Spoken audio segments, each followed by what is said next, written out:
fun people are joining us. We'll let them there's a big burst of people. We want to say welcome to Grounded with John Tester and Maritza Giorgio. And we also want to welcome our guests for today. We have journalist and author Michael Wolff on with us. He's here live with us, new to Substack. But Michael, you're climbing the charts. You're making a splash here in the Substack community. Yeah, well, it's been great. I mean, as the whole social media world is a new one for me and a startling one, but I'm actually glad to be in it. It's actually much better than the old media world. Yeah, it's an interesting new space. And so we're going to talk with Michael all about his new legal fight with the Trumps over Jeffrey Epstein, some other questions about the president. Sorry, Senator, would you like to say good morning? I'm sorry. I'm just talking right over you. I think you're on a roll, man. You're doing good. Absolutely. It's great to have Michael Wolff on. I do have some pretty foundational questions to ask you once you get done introducing him and talking about all the good stuff you're talking about. So, yeah. Okay. Okay. So we are going to talk about all this stuff with Trump's and Epstein and Congress and all of it, but we have to talk about what happened last night. Okay. So this vote, the procedural vote that happened last night in the Senate signals movement to end the 40-day government shutdown, right? 8 Democrats joined Republicans to vote on this continuing resolution, a stopgap measure that really just funds the government for the next 3 months. This isn't a long-term thing. Senator Tim Kaine was one of the new flips here. He said he backed this because of promises secured that reverses any layoffs made during the shutdown by the administration and would ensure back pay for furloughed workers. I'll just mention there was a law that guaranteed back pay for furloughed workers. But let's talk about it because there are people really upset. I've heard from Democrats, Senator, who say this was the right call, that we need to reopen the government, that the SNAP funding was a disaster for 42 million Americans. And I've heard from both elected and non-elected Democrats saying, what are they doing? This was their only piece of leverage. So let's get into it with Michael and John Tester. You want me to go first? Sure. Thanks, Michael. That's good. Well, first of all, I would just say a couple things. Number one, this was Trump's shutdown. This is the longest shutdown in history, happened in the Trump administration. Second longest history happened in his first. If you're sitting there in the United States Senate, not really any good choices because, quite frankly, as what's happened to Schumer, by the way, you could get attacked for voting to keep the government shut down, or you can get attacked for voting to keep the government open. And I would just say this: keep in mind who you want to focus your anger at, because this was Trump's shutdown, and it could have never started. It could have been ended anytime he would have told Congress, because Congress only does what he tells them to do. Anytime they said, "Let's do it," so no good choices. So if you're sitting in the Senate and you're still getting paid, and you don't have to worry about feeding your family because you're not on SNAP benefits. And you don't really have to go anywhere, so you don't have to worry about flying. It's pretty easy just to say, just keep it shut down. On the other side of the coin, we've got a president of the United States that's in it for himself. There's no doubt about it. He's willing to starve people, just starve kids and old people. Okay. And if I'm there, I'm saying to myself, Jesus, the word that came out this weekend from many of the senators is they want to revamp the healthcare system.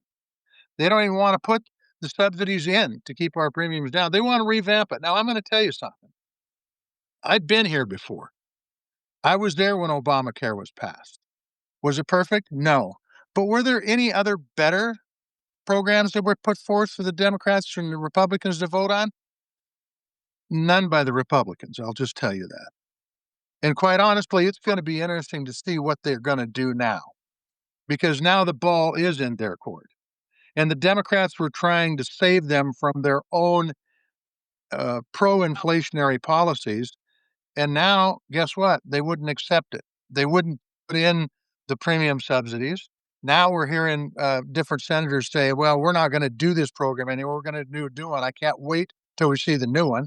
Heard another Republican senator say, hey, we're going to write checks to the people. We're not going to write them to the insurance companies. Well, number one, that's socialism. And number two, where do you think those checks are going to go for that health care? It's going to go to insurance companies. So what the hell's the difference? So that besides it being socialistic. So all I would say is that remember several things. Number one, this was Trump's shutdown. He wanted it to happen, just like the one that happened in his first term.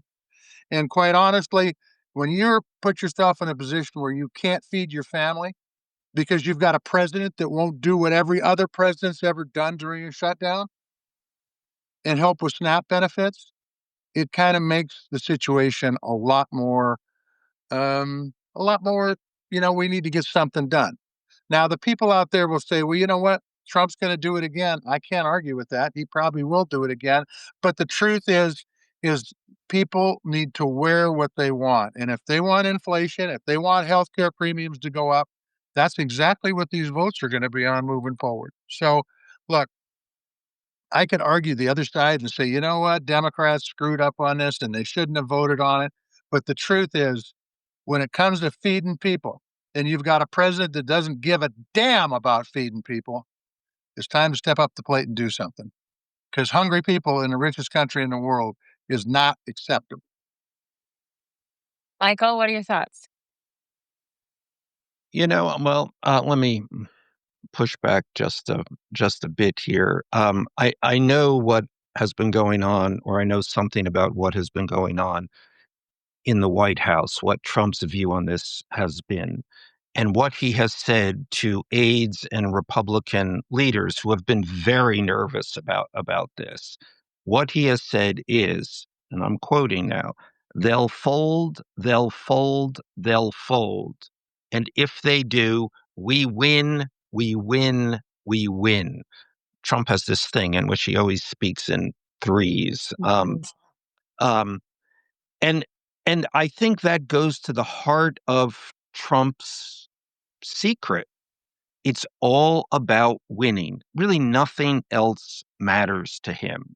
It's what he can win, and winning is his political formula.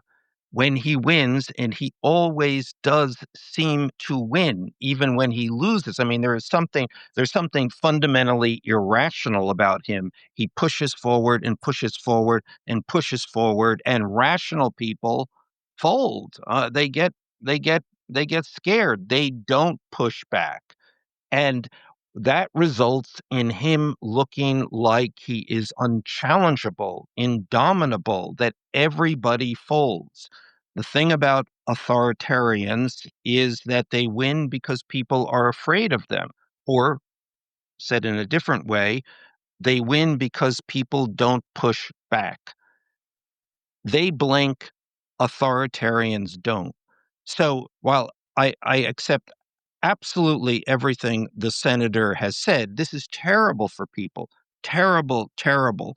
But the situation that we are in is that if you give a win to Trump, it gets worse, as it has been now for a very long time. It gets worse and worse and worse. The only thing, in my view, that that has any hope of of stopping him, derailing him, slowing him down is is pushback. You just don't move. And I get that. Can I go? Do you want to go, Maurice, or can I go? I get that. Yeah. I do, and I've been in the political fray up until last year for 25 years and longer before that. Um, and I agree with you. It's all about political wins, and that's the problem today. It's Well, all I'm about gonna politics. I'm gonna even push It's back. not, The it's Democrat. not about the American people. It's not about the American people, and that's the problem. And I will also say this: the people spoke very loud in the last election, but the election before that, they spoke very loud too. And they gave the House and the Senate and the presidency the power. And they have the power because they're in the majority in those, and they control they control the presidency. And I would just say this: when you got the power, you use it, and they'll use it till they take it away. And I think this last election pointed out that the people are pretty damn sick of what's been going on, whether you're talking about inflation, tariffs, what's going on with ICE, all this stuff is not going well with the American people. And now it's going to be healthcare because they aren't going to be able to come up with a program unless they come up with single payer, which, by the way, I think we're on the track to. But unless they come up with single payer, they aren't going to come up with a program that works. Michael, I'm gonna let you push back, but, we have comments in here, and I'm hearing it too, that why did this happen now after the big election wins on Tuesday? That the Democrats won really big, that, Michael, you're saying there was panic inside the White House over that? So why was it last night? Why did this happen last night? And what's your pushback, Michael? My pushback on what the senator was saying is that Democrats see this as a political in terms of a political crisis, and I think that ought to be promoted into an existential crisis. Yes, people need their SNAP benefits, but they need a free country as much or more. I think this happened. I don't know why this happened last night. I mean, it seems like, I mean, clearly Trump was losing this shutdown. I mean, he appeared remote, disengaged, unfeeling, he just seemed like a real shit. So why the Democrats would not have continued to press that and exploit that situation, I don't know. But again, I mean, I think that they got to day 40. They made their point, the longest shutdown in history. They had a good election, so now it was time to take their win, I suppose they might see it as. But I I think it's a profound error. I uh, I would just say that I'm not in the middle of the fray. Oop, boy, Uh-oh, sorry. someone's calling to buy grain. Yeah, hang on. Yeah, I don't know who the hell's doing that, but if it happens again, I'm gonna have to go talk to my wife and have her take the phone off the hook. But at any rate, You still uh, you still use a phone, a y- landline. I Oh, yeah. still because I don't have cell service where I live, right here anyway, which is pretty amazing. But at any rate, you're right. Free country is very, very important. But I think that you know very well if the people of a free country are hungry, it causes chaos. I think Trump is hankering to use the military against our own people. I think he would love to see that happen. I think we're seeing ICE do some of it. And so consequently, I think the hunger issue is a huge, huge thing. And just one thing, I don't think Democrats did this for political reasons. I think this did this because Democrats like to govern, and Well, they were as seeing, I say, when I say yeah, political crisis, they see it as a crisis. I don't mean as beneficial to this side yeah, or that, but a crisis of process and a crisis of how you work the system. So yeah. I think they're doing what they know how to do. This is what Democratic politicians know know the procedures of government. They're a little weak on the existential side, whereas Trump is not. I mean, the last book I wrote about Trump was the title was All or Nothing, which is Trump's. That is his temperament. He is remember willing to go to jail, willing to do all this. He's willing to do things that no ordinary politician would do, which is profoundly dangerous. No disagreement here. No disagreement there. Okay, so I will say that this is not over. That was just a procedural vote, and there is a big campaign to get folks to write their Democratic senators from those states, the ones who defected, to say, "Hey, don't vote for this again." I hear a lot of chitter chatter and rumors, and we don't know until it happens what's going to happen, but we'll see. There's just a lot of turmoil in Washington D.C., as we know. I also want to talk about this pardons list, and Uh, I think, oh, go ahead. by the way, that turmoil, and I don't know if you'll agree with this or not, Michael, but that turmoil is exactly what Trump wants. He likes things to be up in the Oh, air. absolutely. Chaos is his magic without question. I mean, the only thing that I would say is that this was one of those interesting situations where it came down on his head rather than the Democrats. I mean, I'm sure that's part of their calculation. that could change at any moment. But Mm, Yep, yeah, 100%. yeah. It a lot of the biggest anger that I'm seeing is that the Democrats had leverage. That was the only leverage they had, and they gave it away. No, And so if you don't think I disagree okay, with that. I don't think they had any leverage. They don't control the House, they don't control the Senate, they don't control the presidency. The people who had leverage here are the people that are in the majority. The majority is what runs this country. It isn't the minority. okay, so let's talk about this pardons list. President Trump pardoned a whole list of people involved in the big lie that the 2020 election was stolen, and the people who tried to help overturn the results of that on the list, of course, Rudy Giuliani, Sidney Powell, former Chief of Staff Mark Meadows. These pardons are, of course, only for federal charges. But, like, why now? Is this a red herring? Why are they like, what is this focus still on the 2020 election? I mean, he's in office. well, let's remember Trump is an obsessive. He is I think he's unbalanced, unhinged, and the singular preoccupation is 2020. It remains that for him.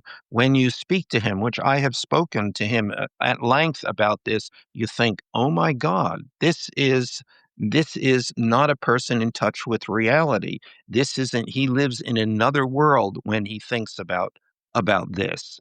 Um, so and then the other why now things is that there is no why now. It's literally with Trump. What did he wake up in the morning thinking about?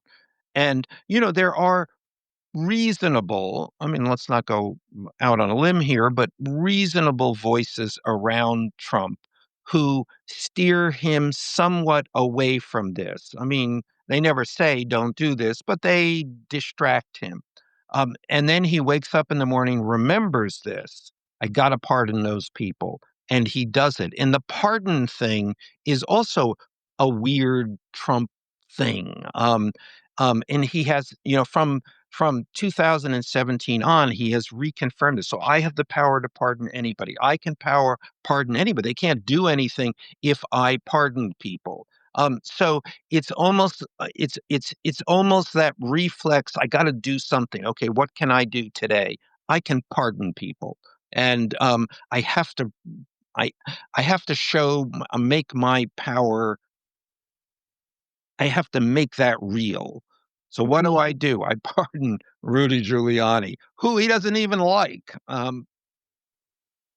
Just So, yeah, I mean, Senator, what's your take on this? My take is that he's sending out a message, and that message you sent out since he got into office, and that message is, if you're on my side, you walk, no matter what you do.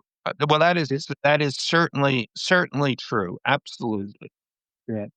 Okay, the other big headline before we get into Epstein is that the Supreme Court said that it will not take up a case that looked to overturn same-sex marriage in this country. That they're ruling that legalize that. So that is the other big headline for today.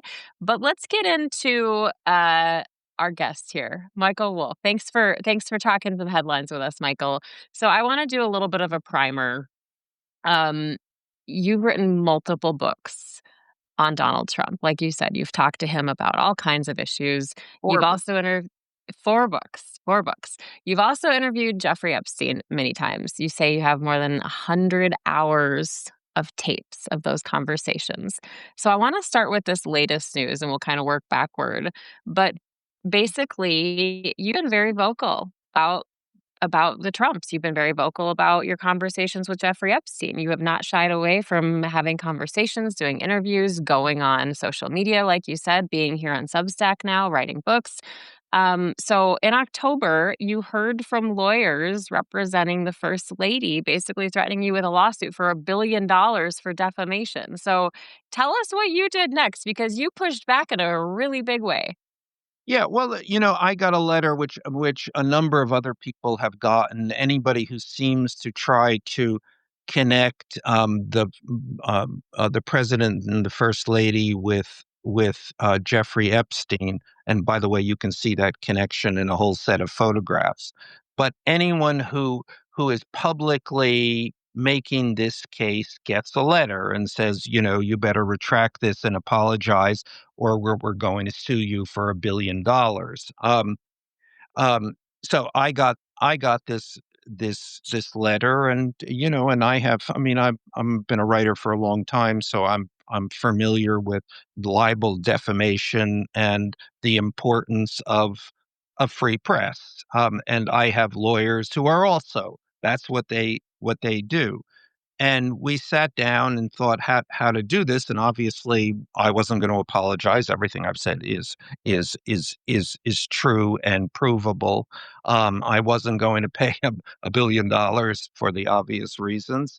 So we thought about that, and my lawyer said, okay, they're threatening to sue us. That's what they say they're going to do. Let's take them at their word.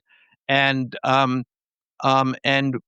before they could do this, we went into court and sued them. Um, and we sued in New York State, which has explicit laws against using defamation lawsuits to basically shut people up. I mean, in New York, those are called slap suits. You have no hope of winning, but you sue anyway to intimidate people. And in New York State, there are anti-slap laws. So we've sued under those laws, and that also, having done that, gives us subpoena power. So we will now subpoena the First Lady and the President and anybody who knew about their relationship with Jeffrey Epstein. So we have a chance, and for a journalist, this is like, God smiling on me. We have a chance to finally uh, really open up this whole discussion about Jeffrey Epstein and what he meant to Donald Trump.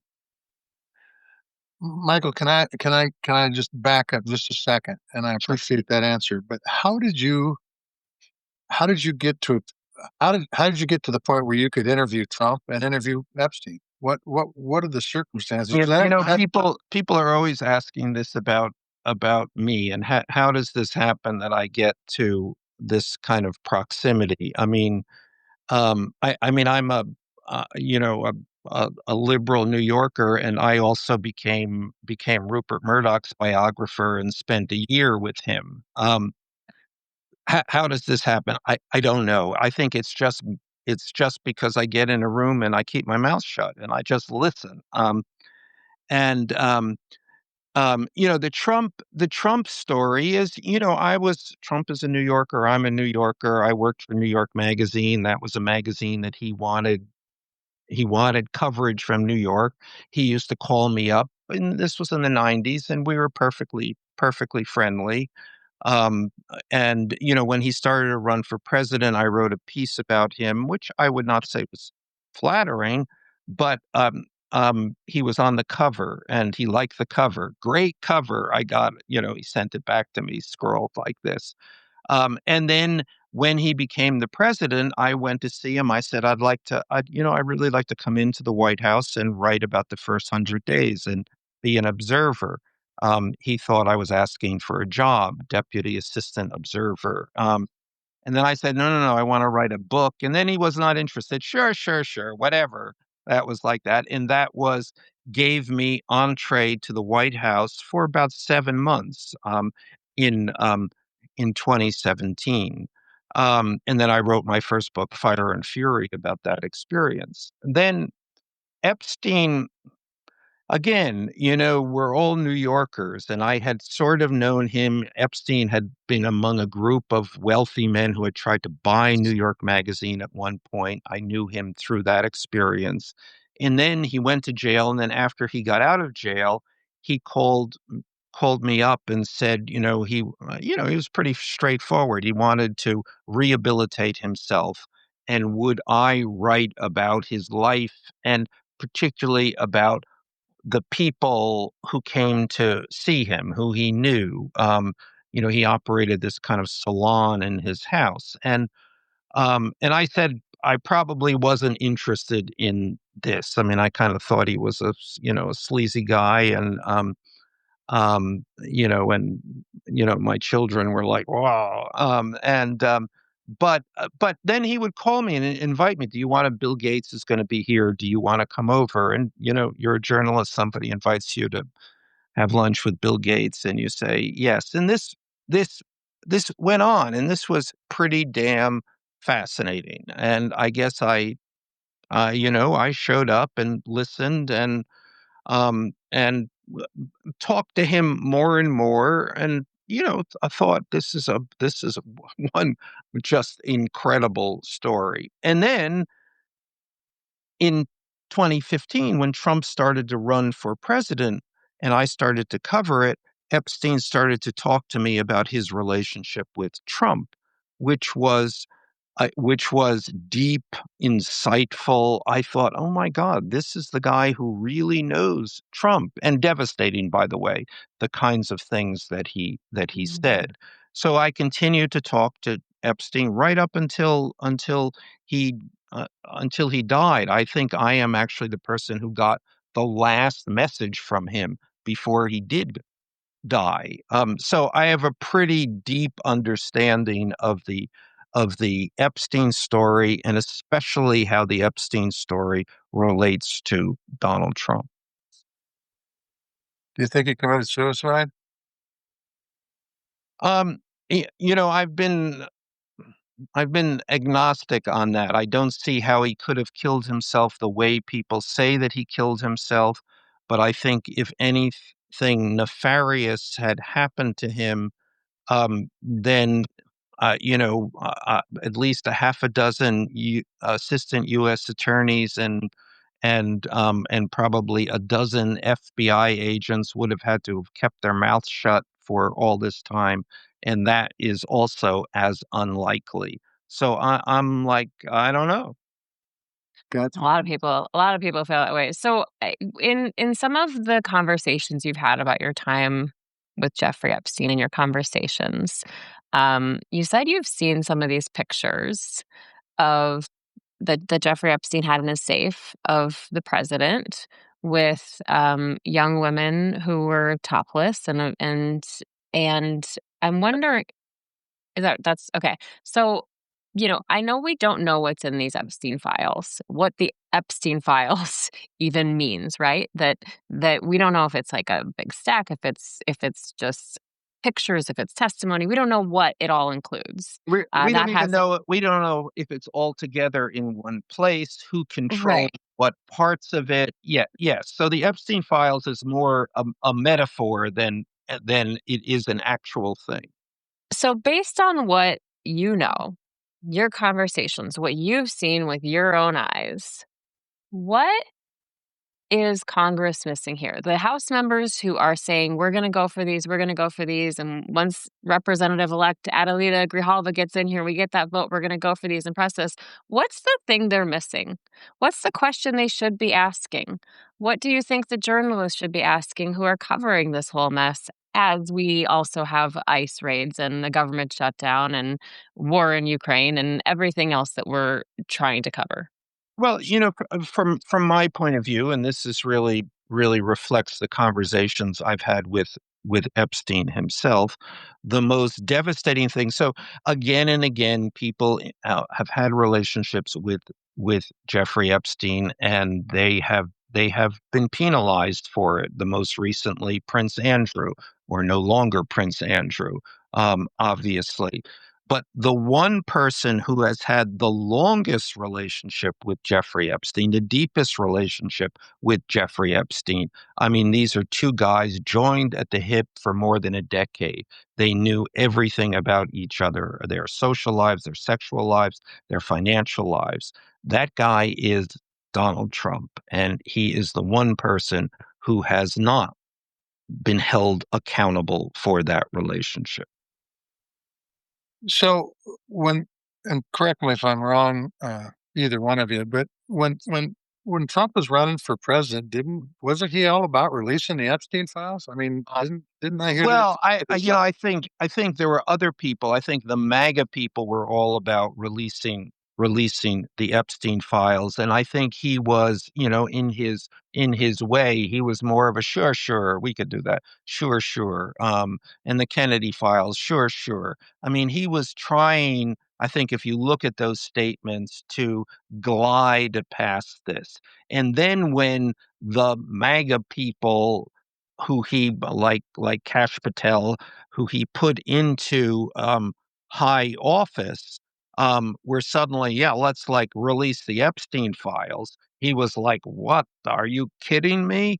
And he closed that down. So that was more one hand not knowing what the other hand was doing, and also I think those people, Kash Patel, Pam Bondi, all of those people basically took Trump at his word. And remember, he has said all along, barely knew the guy, didn't, maybe once passed them in Palm Beach, but no idea. Jeffrey Epstein, who? And I think they believed him, and now and since have been quite literally hoisted on their own petard, because there is no one who is implicated as much by Jeffrey Epstein as Donald Trump.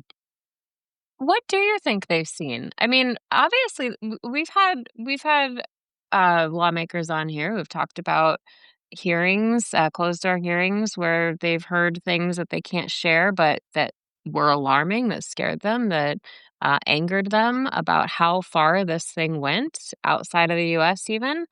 So, what do you think that they have seen? We don't know what the file looked like, but do you I think you they've know seen the I don't Polaroids, for instance? I don't know um what they have seen. I suspect they have not seen all that much. Um, and I can only really describe the circumstances and what Epstein has said to me. But a lot of people, and especially people I know in the Trump orbit and White House, and I've been doing this for 10 years now. So, and it is, I suppose, kind of remarkable that people who are close to Trump still speak to me. But, over 10 years, you get to be pretty friendly with with people. And, That's actually one of my questions for you. Like, you still have relationships with people in the White House that oh, talk yeah. to you. Oh, yeah. Yeah, yeah. I mean, we That's like gotta make the president really mad. Um, yeah, apparently. I mean, since he calls me names all the time. But yeah, no, I mean, we like each other. Actually, people who call me names in the White House are people who otherwise, I would say are, we're pretty friendly. But one of the things, and that they have said to me many over, they said, you don't mean that Donald Trump likes little girls. Um, and that's hard to get your head around that. But what I say, and I think the answer to that is Donald Trump and Jeffrey Epstein were obsessed, literally obsessed. I think it was one of the key building blocks of their life with models. And this is the late 80s through the 1990s when models were the thing: supermodels, runway models, catalog models, girls who just dreamed of being models. It represented status to them. It represented, I don't know, entitlement to them. And these are the women or the girls that they were pursuing. And this was on a constant, virtually daily basis. And remember, both Epstein and Trump had investments in modeling agencies. Trump with his beauty pageants, Epstein with Victoria's Secret. Um, this was who they were. This is how they proudly saw themselves. Um, and obviously Trump married a model of that era. But then the question is the question of age. Little girls. Well, I think that's a red herring. The models at that point in time were of, I they were 14 to 20, basically. So that's the context with which we're dealing here. And is that and were that to be confirmed, is that the silver bullet that would take down Donald Trump? Yeah, maybe. Maybe. So, to make this a little bit more so I can understand it, you're saying that it isn't about the donors that might be in that file. It's about the pictures that probably are in that file of Trump and underage girls. Well, I think that the donors, I don't, yeah, I mean, I think that there are many people. I think Epstein and the Epstein emails, and the emails are, over a long, long period of time, are Epstein talking about Trump to a lot of people, Epstein knowing a lot of Trump people, a lot of Trump intimates and friends who he talked about Trump with. Now, Epstein and Trump had a falling out in 2004 over a piece of real estate in Palm Beach. But nevertheless, Epstein continued to know lots of people who went into the first administration, for instance. I mean, have listened as Epstein is on the phone counseling people in the White House in the first administration on dealing with Donald Trump. Donald Trump, a person who he knew, I think, as well as he knew has known anyone in life, and I suspect that was vice versa. So I think those are some of the issues that would be most telling and most devastating in if one were able to assemble exactly who Jeffrey Epstein was and um and who his relationships were with.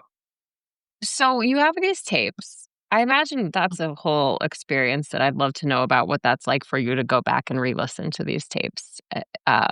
But is there anything in those tapes that you haven't released yet that you're planning to release? Anything that you think will be headline making that you haven't talked about yet? Yeah, yes, I think so. And one of the things I might say is every time I go back to these tapes, I find something else because 100 hours of tapes, my operation, so to speak, is just me. It is just me sitting here. So working through all this material is quite a job. I mean, I am trying to systematically go through it now and coming up with a plan in order to release this or at least make these tapes um, um, uh, present these tapes in a way that accurately tells this story. But yeah, I mean, this is Epstein talking about. I mean, it's Epstein talking about a lot of people, and that's Mhm. also revelatory. But also Epstein talking about Trump at great length, and at one point Epstein Epstein became very good friends with Steve Bannon, and Bannon and Trump, or Bannon and Epstein spent an enormous amount of time, some of which I was privy to, talking about Trump. Um, did I get all these names right? Bannon and Epstein talked about Trump. Yes. And because they were both obsessed with Trump and both very, very smart about the nature of the Donald Trump beast. And so those conversations are Mm. of some of which I have released, but those conversations are really revelatory. Okay, so I want to ask you about Representative-elect Adelita Grijalva, who has not been sworn in. It seems we're on path to end the government shutdown, which Speaker Mike Johnson has said he will swear her in once that's over. So let's just say, okay, hypothetically, she gets sworn in this week. She becomes the deciding vote. We don't know when that would happen on this measure that would force the House to have a vote to release the files, whatever that looks like. Do you see that going anywhere? Do you actually see a path for that to go anywhere, or you think it Yeah, dies in the Senate? I don't know. I mean, I think the larger complication are what are these files, and and there is the fact that the executive branch controls these files.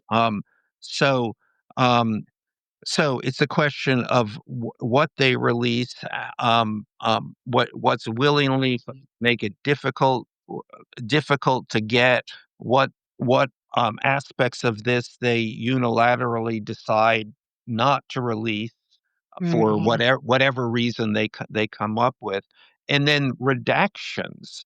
That's the other thing. Is um, on some of this stuff, people have actually discussed this with me. Asked them, people in the files, um, have discussed what gets redacted and what doesn't, and what's the formula for that. Is there a formula? Is this random? Is it just somebody protecting somebody else? I think there are all of these questions that are of huge consequence to understanding what these Epstein files are, and then ultimately how reliable they are. So in the end, do you think they'll go anywhere? Let's say the House passes it. Let's say the House has a vote, which I question whether they will, knowing Johnson. But let's say the House has a vote and they pass it. Do you think the Senate will take it up, or do you think they'll just? That I don't know. That you would be more informed on that than I am. And I tend to look at these things, these kinds of scandals, if you will. They grind along, and then they maybe have a tipping point. And it's, you pull the thread, and it's stuck and stubborn. But then all of a sudden everything unravels quickly. And whether that happens or not, we don't know. I mean, this is what people are trying to do. And I guess the more the more the more intensely they pursue that, and the more stubbornly, there's a chance. You know, Trump has gotten away, and I have witnessed it, with almost everything that no one ever thought he could get away with, including criminal convictions. But Epstein appears to be that one thing that that Mm. that hangs on. He can't shake it. It becomes part of him, and even he in his threes goes around the White House incanting Epstein, Epstein, Epstein. So it is stuck to him. One of our viewers watching along with us brings up a good point. What about the victims, the survivors who have said, "Hey, if you won't do it, we will. We'll release the names. We were there." Do you think that has Well, I any? think I think they have. I mean, a lot. I mean, I think the these women have been very, very vocal, and I think pretty straightforward about their experiences. Um, and that's obviously had a great impact. That's certainly in part what fuels Mhm. all of this. But I think it's all part of a larger thing. You have a story out there in which pieces are clear, other pieces are not clear. Some pieces make sense, other pieces don't make sense. At the center of it, you have this enigma, Jeffrey Epstein.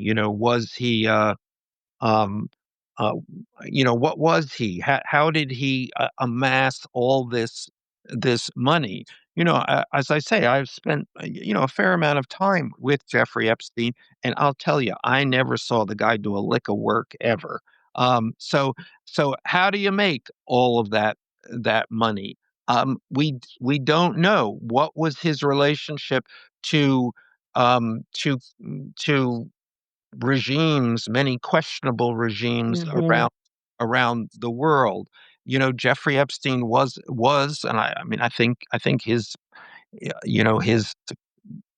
métier was to be a connector of powerful people, and but understanding what the connector actually does, what he offers and what he gets in return, is also unclear. I mean, this is the kind of I mean, this is this is a real, and I think this is one of the reasons it continues to stick.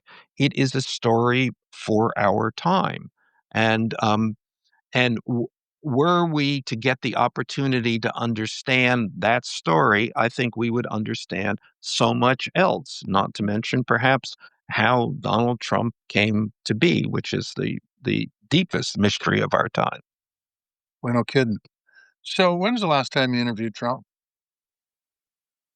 Um, I saw him on the campaign trail, but I not since he's come, not since this new administration has opened. He did not like my apparently did not like my campaign book. But that doesn't mean that I won't see him again.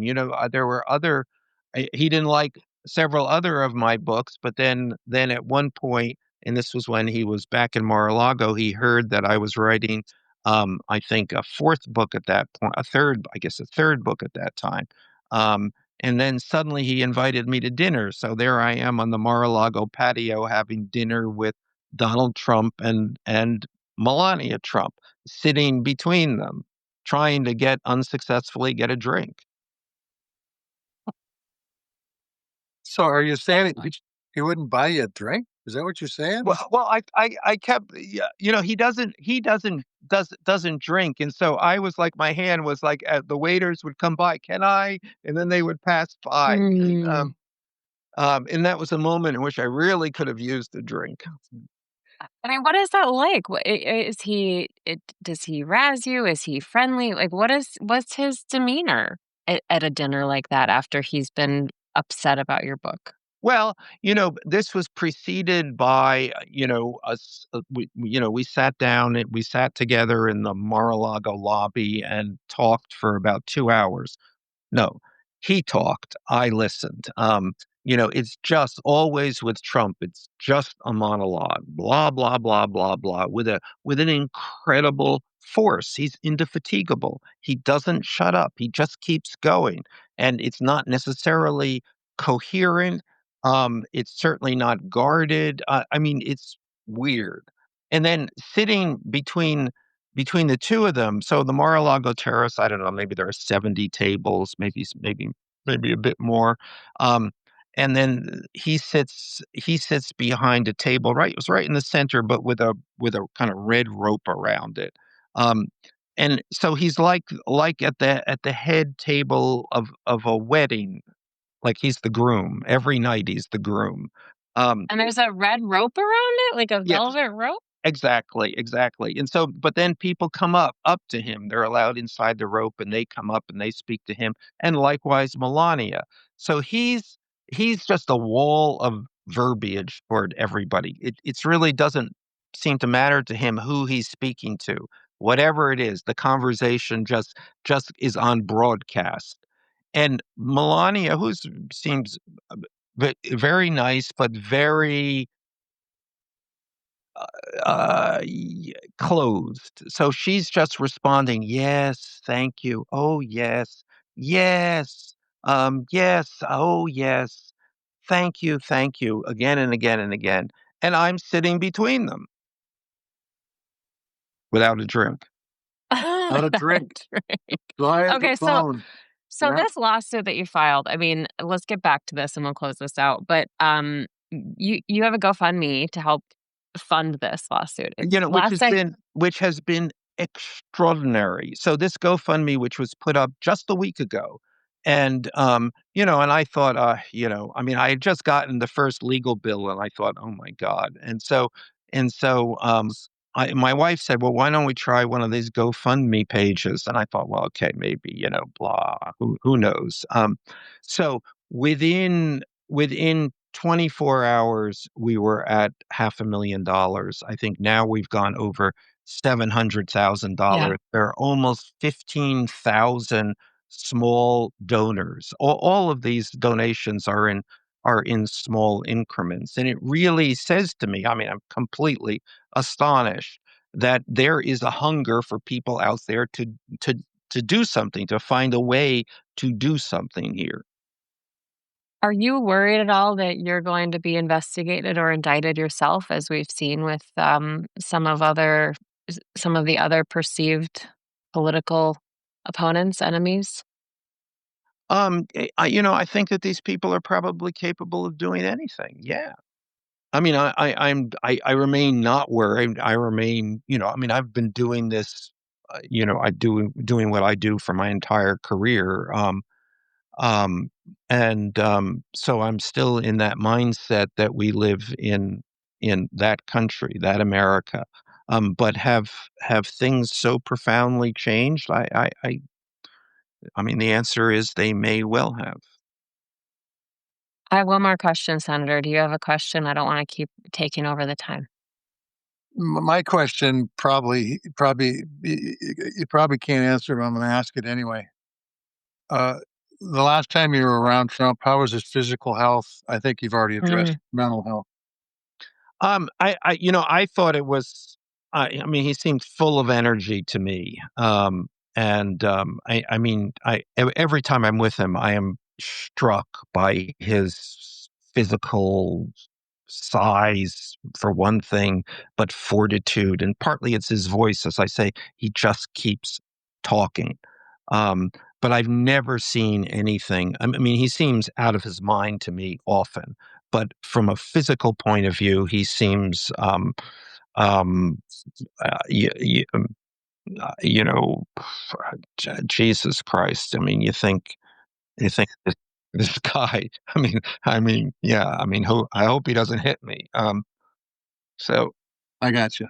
Yep, Okay, so back to the lawsuit and the lawsuit that gives you subpoena power.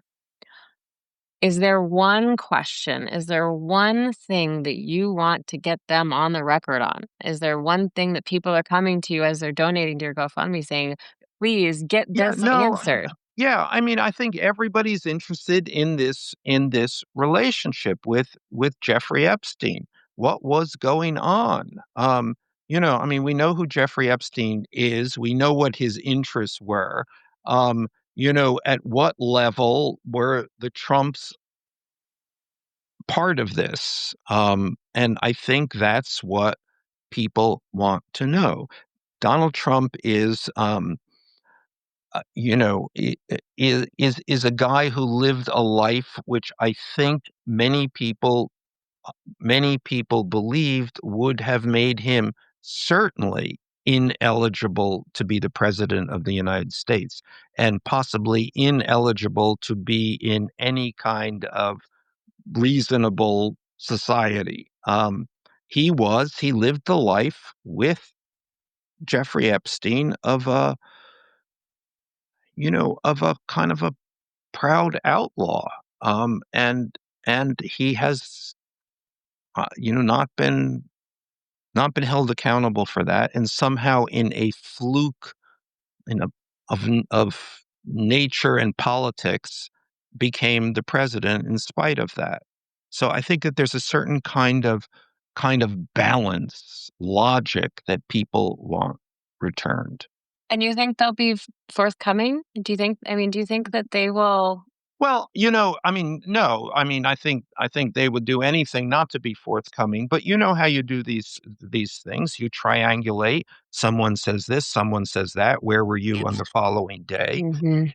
And if you do it well, you can get close to the truth. Okay.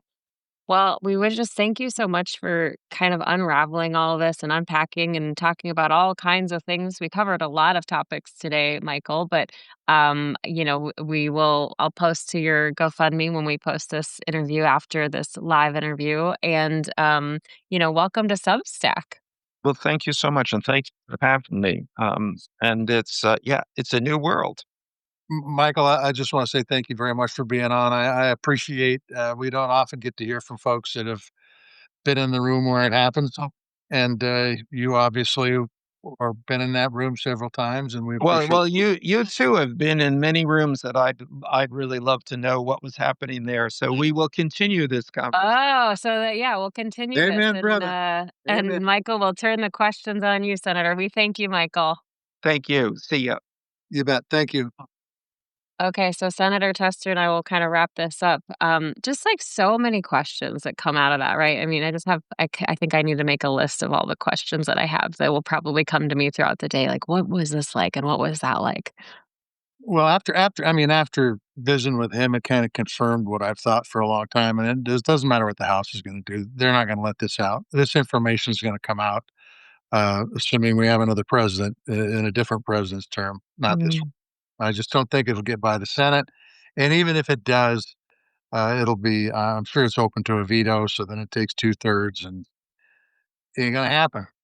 Yeah, I think it's going to But come I down to do other. think they still need to try to get the information because I think it's important information for the American people to know. And I think it does confirm who really is the deep state around here. Yeah, this has been a story that has just captivated attention for many, many, many years now, and people want answers, and it's something that fuels them. They want answers, and it's what we see. You know, Representative Marjorie Taylor Greene coming on and joining Democratic colleagues and saying, "Release whatever we have."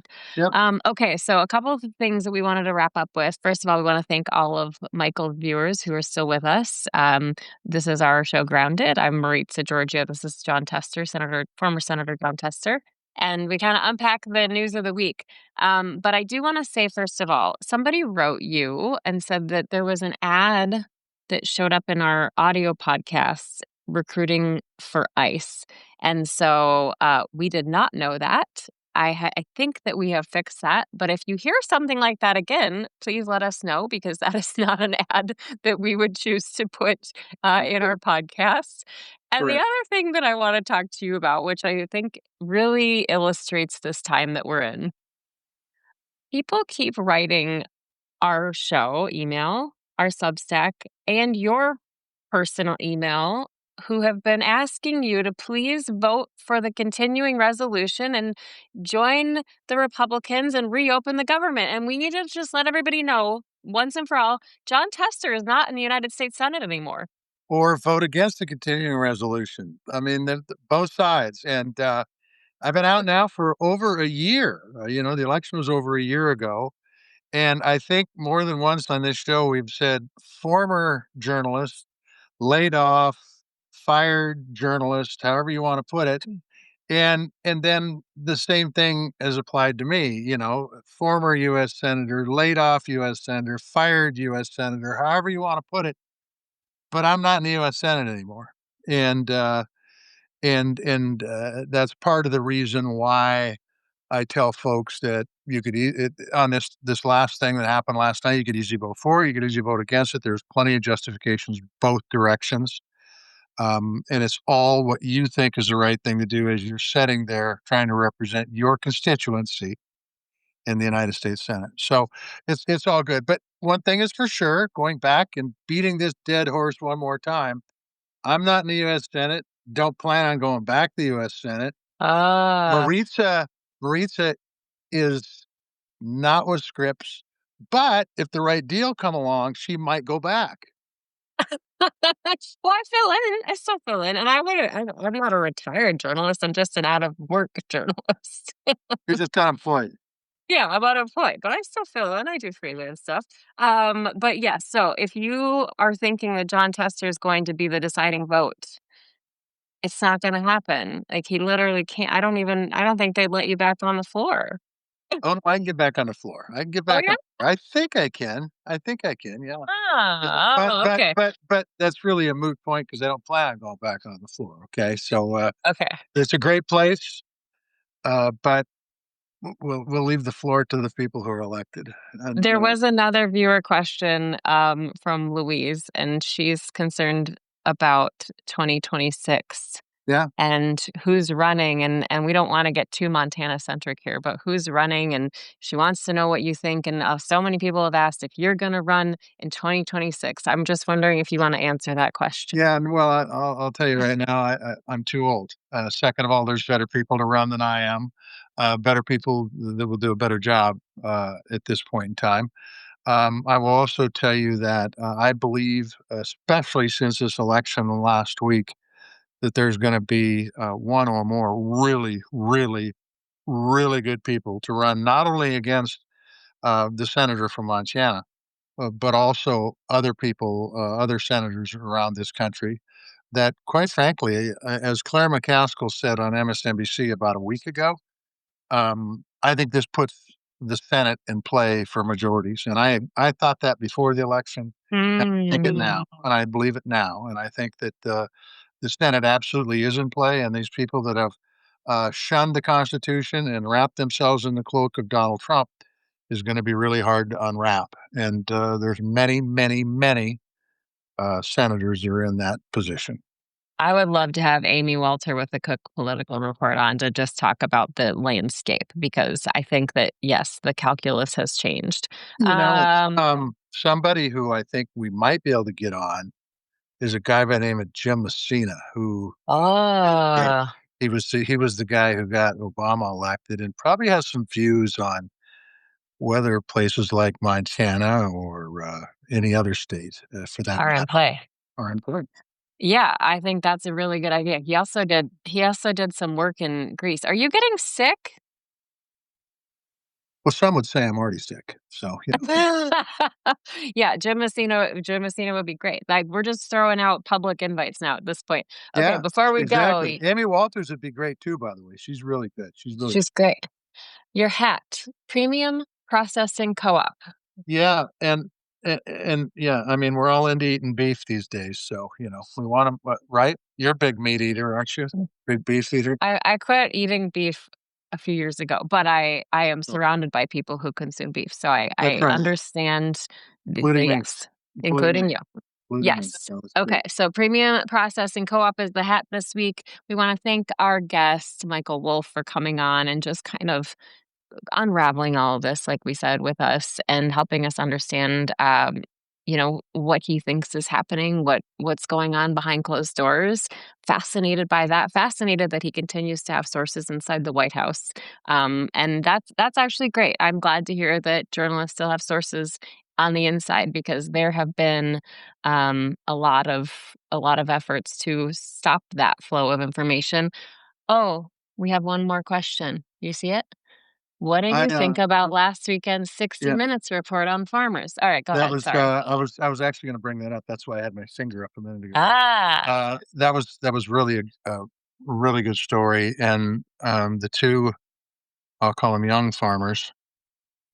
They weren't all that young, but they were young farmers from my point of view that they had on there that talked about um, making ends meet and making the books balance by driving truck and fixing equipment and that kind of stuff is pretty spot on from my perspective.